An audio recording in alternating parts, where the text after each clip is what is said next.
Hi, I'm Mary, And I'm Carla. and we're the Smiley Twins. Today we're going to focus on what we talked about a couple weeks ago we were going to do, and then it snowed last week, so we didn't miss a week of our podcast, but kind of looking forward, and then kind of blended in. We've gotten a lot of questions about services and when to add what service and when to, what should I start out with, and stuff. So I'm going to tie that into us looking forward to the whole year, basically. And then maybe a little bit of why we added what we added on the service front, but kind of more focused on how we planned out our year, basically. Yeah. Which can be applied at any, small scale or big scale, we think. So, Yeah, it really can. yeah. Before we get started, though, I do want to do a shout out to our Patreons that have recently subscribed to us. We're very grateful for the support, and then we really think that, it's a platform that gets so much to you guys for a very little cost. So our Patreon shout outs. Who's ePrint? Today, the name that came across was ePrint. Hello, ePrint. ePrint. E-print, if we wanted to be super. And then we've got Amanda, Marianne, Stacy, Haley, Connor, I think Edie, yeah, and then Michaela. Those are our newest ones, and hopefully I didn't miss any with the weird week of snow, but yeah, we really support you. It's patreon.com, or appreciate you, patreon.com/Smiley Aesthetics. Yep. So looking forward, I think the first thing we should talk about some of this is a little boring, but the summit. So I did my DAOs, sorry to interrupt you, and it's like kicking in, and it just feels so weird. I need my Botox. It's far over, is like embarrassingly over now. Oh, not that bad. It feels that way. So maybe I don't know, but like my mouth, it just feels like my mouth is like doing weird stuff where my muscles are starting to learn to compensate from, which is like do, but it's just weird. So anyways, that's why I was like, yeah. So we had, what we did is it was fairly last minute decided, we're going to have like a big meeting. The owner summit. Well, the first week of January and prepare for the year. And I'm glad we almost didn't do it because it was like the beginning of December or the second week of December. I was like, yeah, let's do this. And I'm glad we did, because next year I think that'll make it even better. It was good to it was one of those moments where we talk about this all the time. Stop waiting till everything is perfect or you missed an opportunity. It's a perfect example of that. We could have been like, no, it's too soon. Let's wait. We can get this much better. We'll just go forward. And I really feel like by just throwing it out there, I think it was very successful. And we got every single person in the company, for the most part, who's active in leadership or running the company, in the same room for really 2 full days, and even a little bit more than that. And we went over goals, and we finalized some foundational things like a transition to Microsoft Teams, and then looked ahead. Went over what we want for our KPIs this year, what we hope to hit revenue wise. Yep. All that stuff. What was so funny about it, I think we'll do what we thought the best thing out of it was, and mine's going to sound negative. It's not at all. It's actually it was really insightful, and has really helped me every day since that day. And this making decisions that I'm making, especially within our team. Everyone had all these wonderful ideas. I asked them to bring big ideas, all these things, and every last person had due dates like January 31st. It was fabulous for like 827 things. And it was like one person was going to get a year's worth of work done in January, and it was like January 5th. And I was like, this is going to be great. We're going to be great. But, and then a couple people, when I told them to push it back, they pushed it back to like February 5th. And I was like, okay, that's 6 days later. Let's talk about that. But that was really insightful for me, because that is what happens so often in small companies and big companies, and just your individual. You as an individual injector decide you want to do, I would do these 5 things, and I'm going to get them all done by Friday. And then kids, lice, anything. Yeah, well, and then you don't, or you decide, I'd rather go on a run than do marketing. Yeah. And then you feel like an asshole. Or you feel like you've missed it. And then you're just beating yourself up. So that, on a small scale, completely principle applies to a med spa with 3 people, a med spa with 27 people, 8 med spas, or a multi-million-dollar company. Yeah, and I think people, it doesn't have to be a 3-year plan. I think 3 years is great. Have this 3-year goals that you should visit once a year. And then I like having weekly or monthly, and then preferably every single week, giving yourself tangible goals to get your overarching project. So we're using Planner and Microsoft Office. where you have the buckets with the overall planner, and then all the tasks that need to get that done by whatever date are in there with a deadline, and making it more manageable and more just, crossing off something or clicking that little button and hearing the ding is like the most satisfying thing ever. But you have to just hear that ding. That was Jesse. But you have to Checking off a task. Yeah, you have to make them manageable, or you won't hear the ding for 3 weeks, and that's just depressing. Well, and it also just totally unravels everything that all the momentum you have unravels when, I want to get these 5 things done, and you don't get any of them done. Yeah. And maybe you can go a week and do that, and then you don't do it again the next week, and then it just unravels everything. It's like, planner's not working for me. And let's be honest, we've all done this 1,000 times. We start a new plan, we start a new calendar. Oh, this is my new planner. This is my new. Oh, you mean like a literal written planner? Oh, got it. Erin Condren style. Oh my God, it's so funny. I ordered like 7 of those, and I'll give you like literally 2 weeks. And it'll be like January 1st, and if you get it on January 2nd, you're pissed because you're like, I'm so excited. Oh, well, and then what I now use is a very normal notebook where I just date the top of the day and write stuff down. Like, that works better than trying to even use a planner. But I feel like they fail because you don't use them for a week, or like it's just overwhelming to do it. For sure. So it's like, and then you just find it 6 months later, and then you're just pissed because it's July, and you're like, I'm gonna start in July. I need to get a new waste of paper. Probably should just get a brand new one. Yeah, I need to get a brand new one this for is sure. Stupid. Or it'll be June 15th, and I'm like, all the new ones start July. Okay, well, she's put a little more thought into this than me. Totally like. Change my mind. That is what happened. I don't. Yeah, I mean, kind of. Not maybe. Yes, that's what happened. The marriage just wastes money. A little more. Just buy one on June 15th. Okay, not necessarily. So all that to say, when we were looking ahead for us at Smiley Aesthetics, and how this is applicable to everybody is not everybody on the same page. Yeah, not dumped down, but like reined everybody in. That's what I'm trying to do. We reined it all in. Everyone came with their ideas and what they wanted to get done, and their roles and stuff, and then reined all that in, or put deadlines that made much more sense. And that's how we were moving forward for the whole year. And it is a Q1, Q2 focus for sure. And I think we'll not in person, but can revisit it and look at Q3 and Q4 when we see where we've gotten through the rest of it. Yeah. But it was really helpful, and that could be, like I said, any day, every Monday morning, a 4-hour admin where you're just planning out what you think you can get done this week for your monthly goal and for your yearly goal. Well, and it's even breaking it down. So the admin, we always come back to the admin time. And I think that's so important, especially for the smaller businesses where you think you don't have that time. Yeah, the injector and the CEO and everything else. That is beyond a key thing that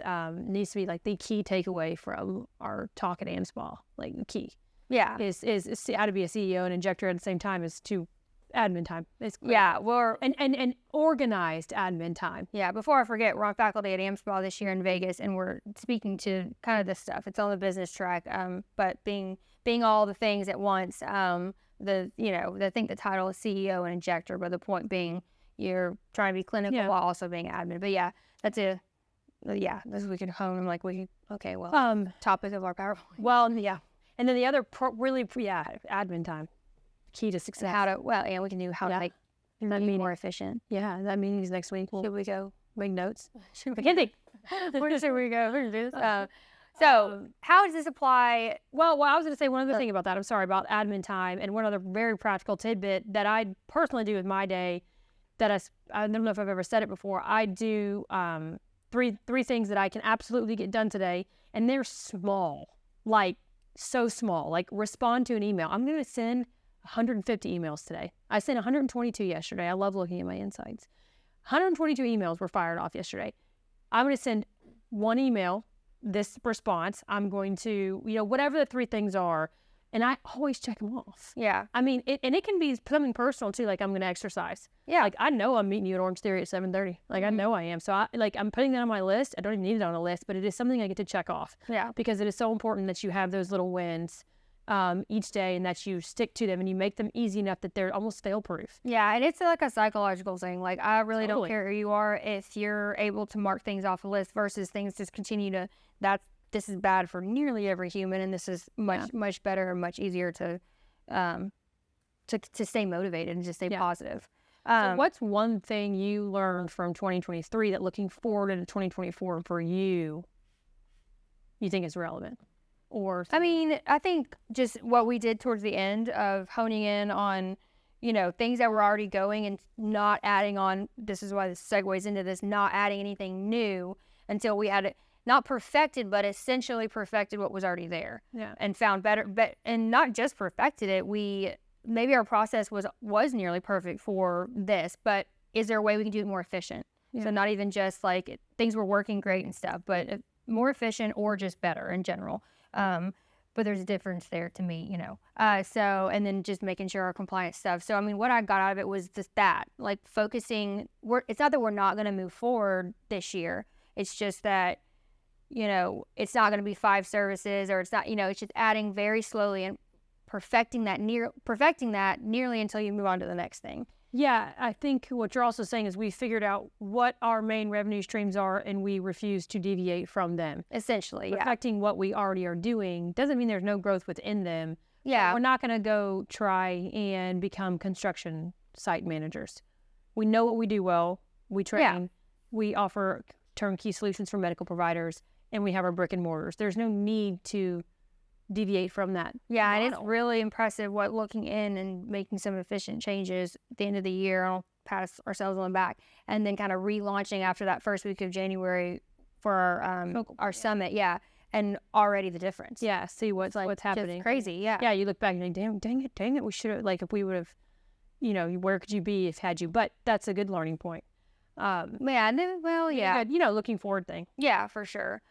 So why I mentioned the other services is we get asked all the time. And I actually had like 2 messages in the past couple of days about saying the same exact question of when I'm starting out, but then also one was I'm starting out, what services do I add? I know we've talked about this in our podcast, but instead of speaking to what services we think you should add, it's like the why behind it. Mm-hmm. And then the other question was, well, I'm already established, and when do I know it's time to add something different? And basically, invest in, one is kind of like it's time to invest in adding on threads or something, for example, and then the beginning one of how do I know what services to offer? So it's kind of 2 questions here. So, I mean, my thought for like the new injector and what Smiley promotes is like, most of our independent med spas start out with injectables because they're the easiest, the thing you need kind of the least amount of supplies for, and it's like the smallest footprint, I guess. And then it's also a very common like service that you're not going to have to go educate your town on what Botox is. Well, typically. But that question being, what services should I start with? I mean, starting super small versus the people who buy like $150,000 machine. That's what I'm trying to like talk about of like, I don't know one's right or wrong. If Carla likes to say, and I was speaking for the 6-month runway of whatever you're doing to pay for whatever you're doing before you get started. Well, with Botox and filler, it's easy. You can kind of buy as you go and as you make some money. But if you're going to decide to add on a laser or something, you actually do need that 6-month runway. Yeah, and then we see there's some really good examples of like if you want to like niche into something specifically, I think that's a different also conversation. So you have we went to one of the trainings on the lovely lady, I think her name was Emily, but she's the cool sculpting. That's all they do. Like, and we literally, I even asked her, I was like, why would you not just offer Botox? I mean, they had they actually had nurses that were doing it and it was like for them. And I'm like, why would you not just have, while you're cool sculpting, they're sitting in the chair for an hour and a half, 2 hours. Services, simple services. And she was like, we just know what we do. We know what we do well. And why, and then that is what people come to us for. And it doesn't matter if they get their injectables or whatever else somewhere else. We excuse us, that's my lunch. I mean, really? 0297. Yeah. Well, I mean, girls gotta eat. Thank you. They niched out, and so then if you were gonna do that and you were like, what, I'm obsessed with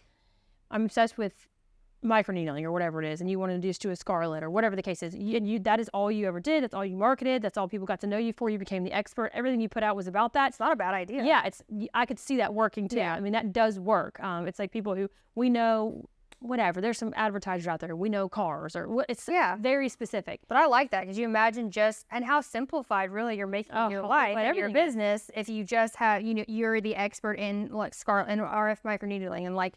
That's some of the only policy you need, and the only, consent you need. That's the only questionnaires kind of focused around that. I mean, it's just all like, how simple would life be, which is a good reason. That's the best reason I would even argue for starting out with less services is you don't have to put together so much crap. Yeah, you don't have everything from educating yourself, which is overwhelming, to mental space, to marketing, to and then friendly reminder, you need a policy for everything, every service that you do in the med spa that basically is medicine. It requires a medical director. So cuts down on, it just cuts down on so much. So that'd be an interesting route to take, which for the record, that is the route we took. We just did Botox. Yeah. I'm like, I wonder if anyone's ever been like, I'm the RF microneedling queen. That's like an idea. And now I'm like, I'm like, no. But it just be a down dog. Cool, no one, you don't know anybody, we don't know anybody that does that. No, but that would be interesting. To see how niching down that far, like cool sculpting could actually get. And injectors, it's like, if you're a provider out there interested, we'll help find us, and you go after it. Yeah, well, I mean, I'm serious. Like, if all I did was run around with Scarlett and that's what I was known for, that's an interesting take. Is there anyone named Scarlett out there that's a nurse? That wants to be... That would be even better. Agnes, maybe? Are you any Agnes that's a nurse? Okay, so my original question was, just kind of what giving advice on what we think people should start with. It's such a financial question, and that was the one other thing.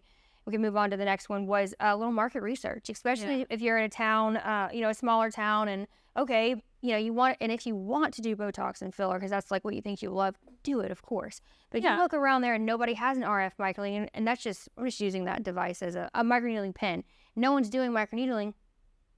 That would be a really hard thing for me to tell you I advise against it. Like, I'd be like, yeah. Well, it's the same. It's the idea of go back to a business principle that is like the first page of like a business textbook is like, what is the problem and are you the solution?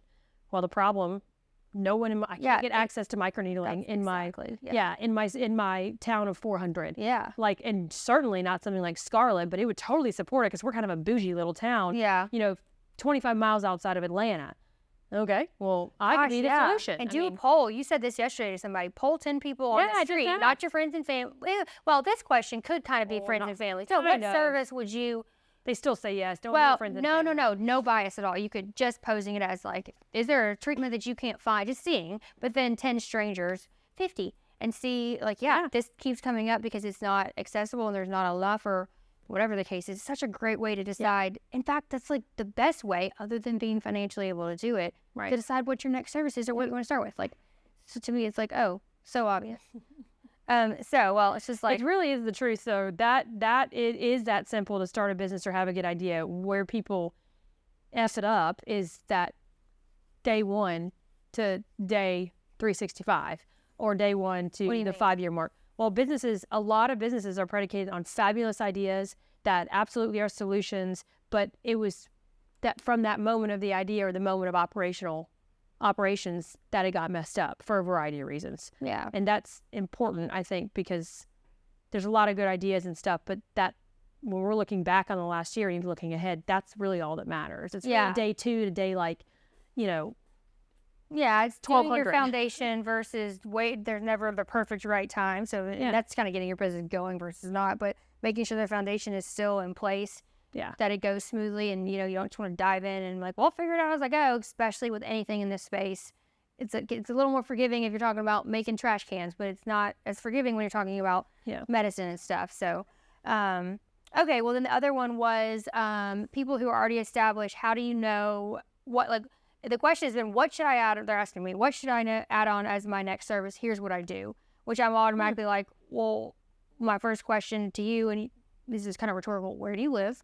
And have you looked around to see like what other people are offering? Does it require extensive training? Are you making money? Yeah. What are the profit margins? Does it require you to go spend $5,000 with travel on a training? Do you have a client base with your current services? Yeah. That's healthy? Yeah. Because that's actually a thing that came up yesterday in our marketing about a machine was one of our independent med spas client base being small, and that advising her not to buy that machine simply because her client base was small, and it's easier to market to an existing client space than get a new one, or at least to be successful quickly if you need to make payments. Now the argument to that would be that, well, if I get this, that people will come because they want it and I have it now.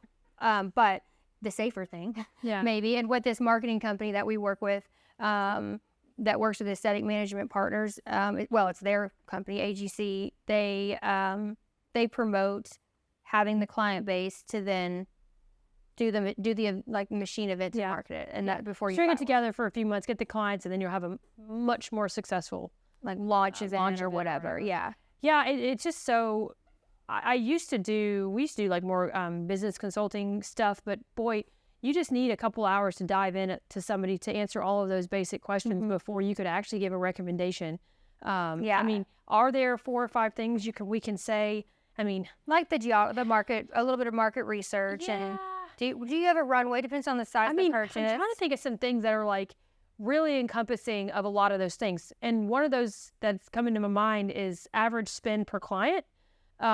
Like in that, and across all your services, across all of them, and maybe you can flesh out like a vitamin shot, but you take your, Botox, your filler, and I don't know, you have a microneedling pen and you do chemical peels. I don't know, whatever.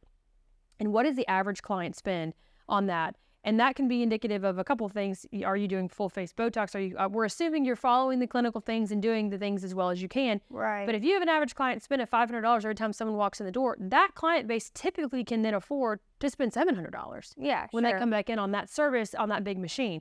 But if your average spend is $200, marketing a $700 service, it's a little bit dicey. That's one of several you can do. To look at, number of clients. And then making sure your number of clients, how many of those are retained clients and how many of them are they not? Like stuff like that is just, there's several things to look at. But so what would you say? So if someone messaged you without having much knowledge at all, I'm located in, I don't care, Philadelphia, and they said, what service would you add on next? Here's what I do. And I offer Botox, filler. I rent a space or I have a med spa and I offer Botox, filler, and microneedling.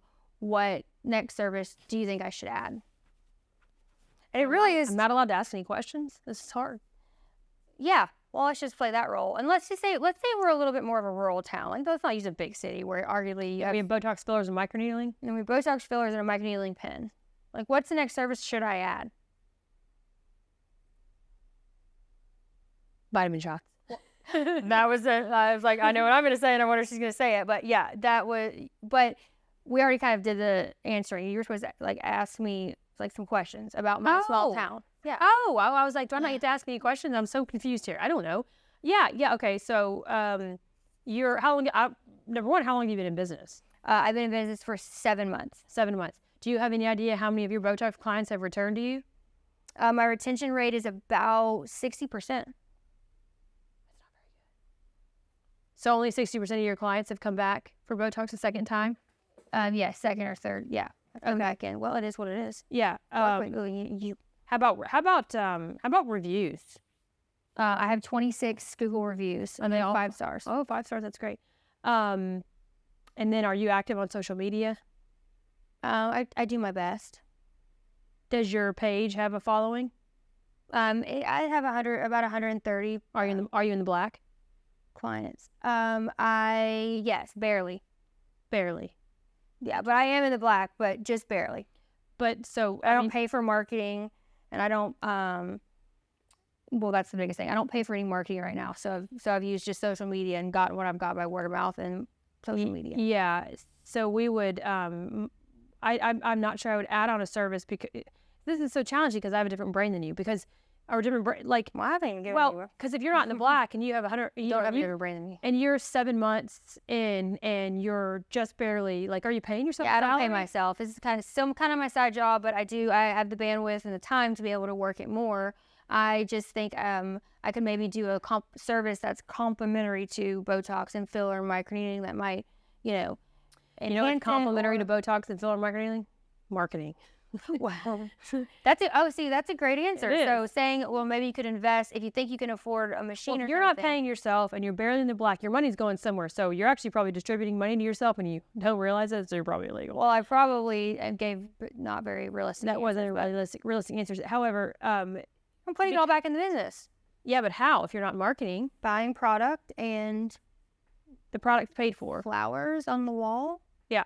So where are you spending your money, and do you have enough to support the payment for 6 months? Not necessarily in the bank. It's not about that. You have to have a consistent basis to show that you make XYZ dollars each month to support that. But if you're not paying yourself, guys, you don't need no friggin' machine. No offense. Yeah. Because in aesthetics, you can get to that point without the fancy toys.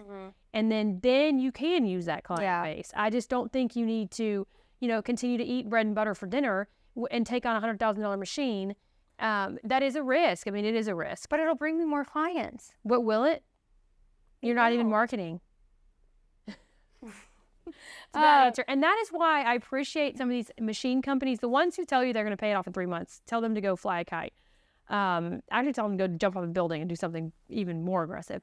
The ones that are trying to tell you that you should wait till you have a client base are, we've talked about this on multiple podcasts. That is my absolute stance. Like, that's why we started Smiley Aesthetics. You start your business with the lowest overhead possible. And that is what we really believe, because without that, there is no, these are going to bring clients. You don't know anything about your clients. You don't know if they're going to pay $700 for a service because you don't have it. Yeah, you could try to find some of that information out, I guess. But that's a good point of, like, when I initially heard that, we're not doing that event that came when you bought the machine until they have so many clients or whatever, I initially was a little bit like, you know what? And then, after I spoke to them yesterday again, it's like, it makes sense. Like, that's how, that's what'll make it successful versus relying on the unknown, which they kind of know. They have statistics and they know that if there's a client base that they'll have, Yeah, it's just a tough pill to swallow, because obviously when you first do any of that, you want that marketing, because you do feel like it will probably bring some clients for sure. But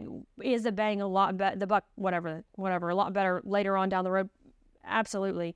And if you have the bandwidth to get the machine, maybe it's like, just change that investment. Maybe invest in a Facebook ad, an actual ad, or a Google ad for your current services. And it's a tough question to answer. No, the one thing you can't give somebody is clients. You just can't do it. And then she didn't ask me about, like, well, have you looked around your market, your town, or and look to see if service is offered. True. I mean, you can always. I find a lot less value in, there's 3 of these already. It doesn't take more than 1,000 people in a town to outwork anyone. Like, the numbers are so small for which you could no longer accept clients. So if you're a town of 5,000 and there's 1 Scarlet, you could never service the town. That's not true. What you're battling, you're battling, people are unaware that it's there, or you don't have the right financial surroundings. But the actual physical number of machines to clients is, I would argue, aesthetics is too new. There is nowhere that it's saturated, or it's very, very rare. There's a med spa on every corner in Nashville now, and we're not touching a fraction of the people. So there is room for everyone, and there is, maybe there's not room for an M-Sculpt of a town of 300 people for 3 of them. Yeah, I mean, well, that's like maybe. Painting. I mean, that's just, like, sure, there's limits. There's obviously limits. So I'm just not as interested in the market. What's interesting about the market to me? Well, it might be able to decide which you're doing. Well, we're also saying, are they successful? It's hard to know, but are they successful with that machine? So if I go to book a service with them, do they have an appointment tomorrow? They have an appointment. That's a little good. They try to see what they've got. Yeah, they have an appointment. Well, tomorrow doesn't work. What about the next day? Sure, we're wide open. Really? Really? Don't you?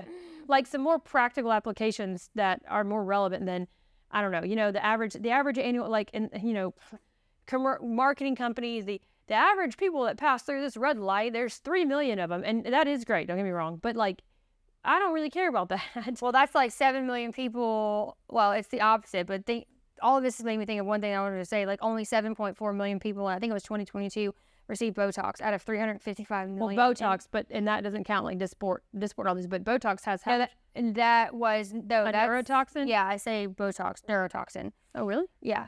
That was even still, Botox was 82% of the market share 2 years ago. I don't know what they were last year. Point being, it's untouchable. People, the saturation, which it's great. Different conversation. Yeah. But I just, it's asking questions. I say it's asking peers. I say it's a little bit of everything we've talked about. I think the main thing, though, that we've learned. The main thing is it's self-reflection. Well, and just knowing that, like, obviously, I think the number one thing is it's not going to financially sink you if you don't have clients in 3 months. Like, That I think would be the number one like thing, not thinking that the clients are going to come because I only have to get 2 clients to do the payment, and like that's another marketing strategy. Yeah, that marketing companies 3 people make the payment. Yeah, you need 2.5 people a month to get those 3 people. Yeah, 2.5 people a month, and it's like that sounds like nothing. It's something. It can be something, especially if you're suffering in your marketing area. Well, I think the other thing. So we have a family member who recently joined, come on with Smiley, and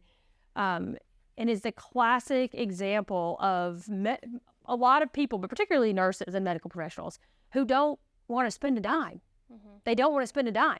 Are all in to starting this business and making money, and they want to be rich, but they want to spend $0 doing it. So, and I understand that. That's just not.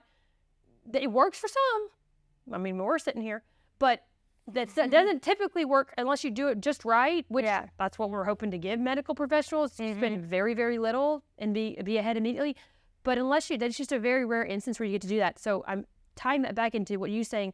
2 or 3 months won't sink you, but that only works if you're okay with spending a little bit of money. You have to be okay with there's a little bit of risk, or I might spend $10,000 before I start making money, and then I won't make, it'll take 6 months to make my $10,001. I made the $10,001, and then now I'm in the black.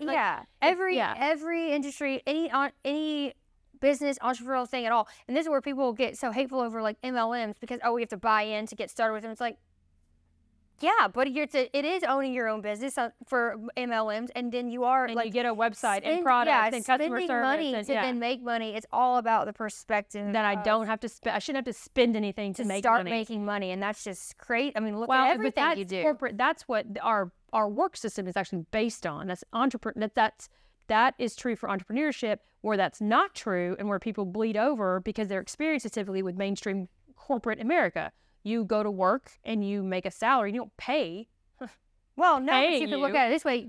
Anyone with a degree that their degree got from that job, you already paid for. You've already put money into your career. And you are paying for them. You have to wear a certain clothing. You have to have a car to get there. Like, there are things you are paying for. But that's still not the same thing. And we know it's not the same thing. Like, we have this baseline of you go and you do for I want to interrupt you. It kind of is. Like, okay, let's talk about anesthesia school.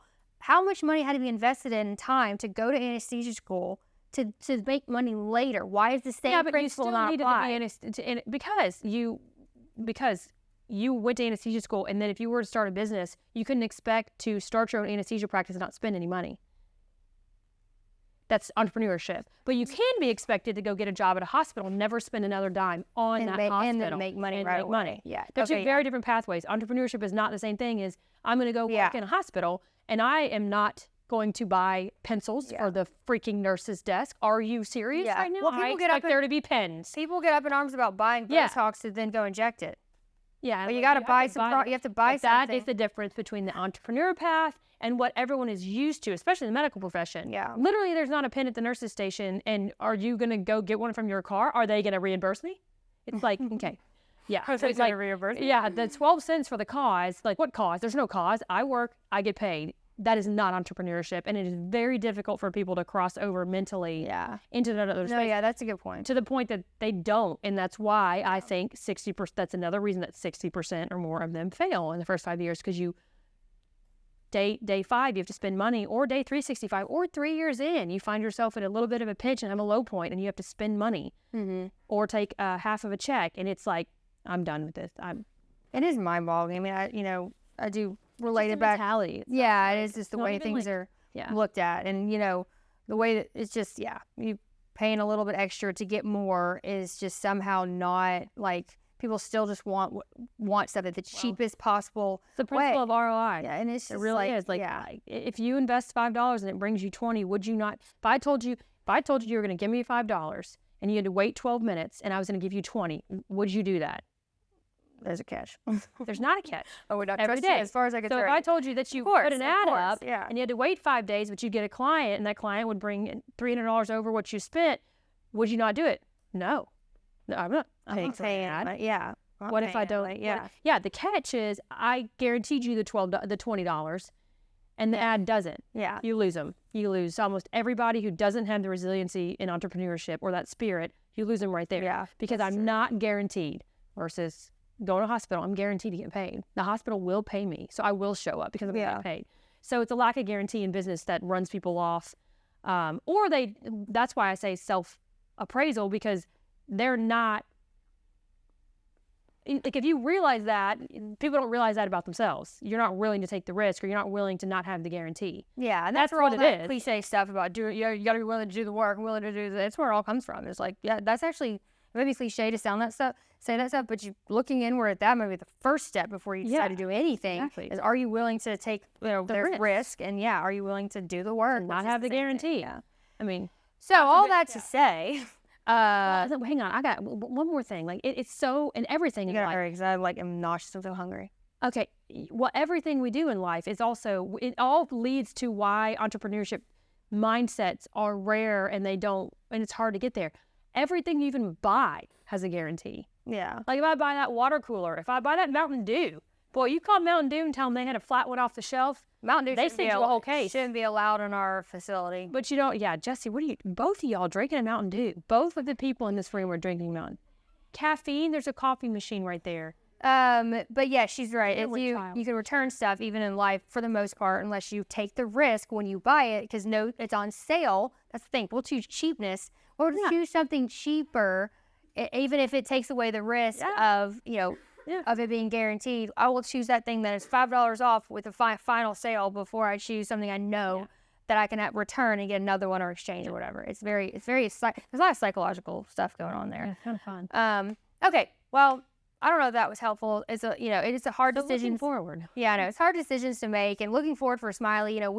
We are not necessarily, I don't think, adding any new services on that we know. We're really just honing in on what we're doing. But that ties into what we just talked about, because and just to tie it into that risk, we're risk averse right now. And that's really the mentality of our company. Yeah. We're in a risk averse state. So if somebody were to ask that, I'd be like, no, we're not in taking chances right now. That's a good place to be. So that's a good thing that she just said. It's like, just because you're not ready to take on the new service now doesn't mean that in a week that could change. Yeah. And it's like, I like that. I like saying that's a good way to put off sales. And we're on a risk aversion right now. We're not. Well, that's why the email says guaranteed 30 clients in 30 days. They're trying to take those companies that are in risk averse states and go ahead and quell it with a guarantee. Yeah, it's a lie. Which is so interesting. How do they get around that? Like, I've never engaged with.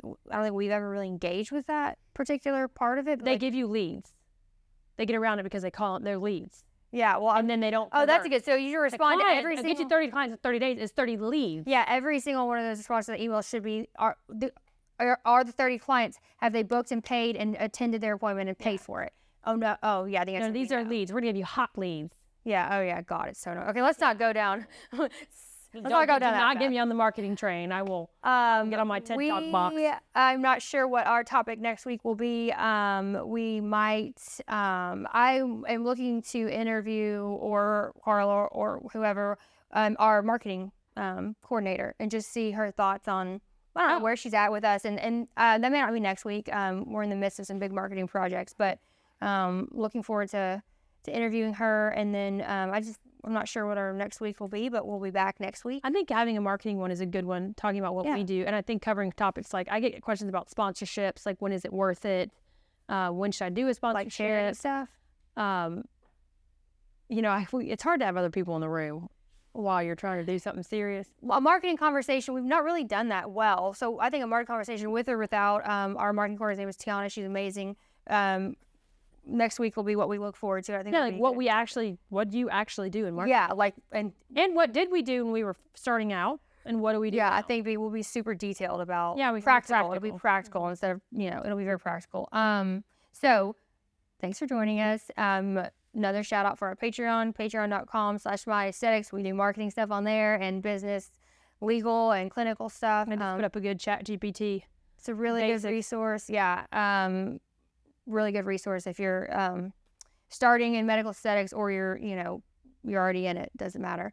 What else do I need to say? Like and subscribe. Yeah, make sure you like and subscribe. If you listen to this and you're still listening to it all the way through, laugh once, please share it. Like, and then maybe if you'll just hit the share button on somewhere, then that's very helpful to us, and we really enjoy doing it. We love all the messages that come in.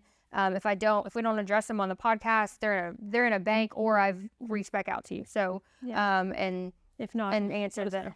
Yeah, and if I miss you, let me know. And then once again, apologies for the missing last week, but as some of you know, blizzard basically here in Nashville that stopped everything for the entire week.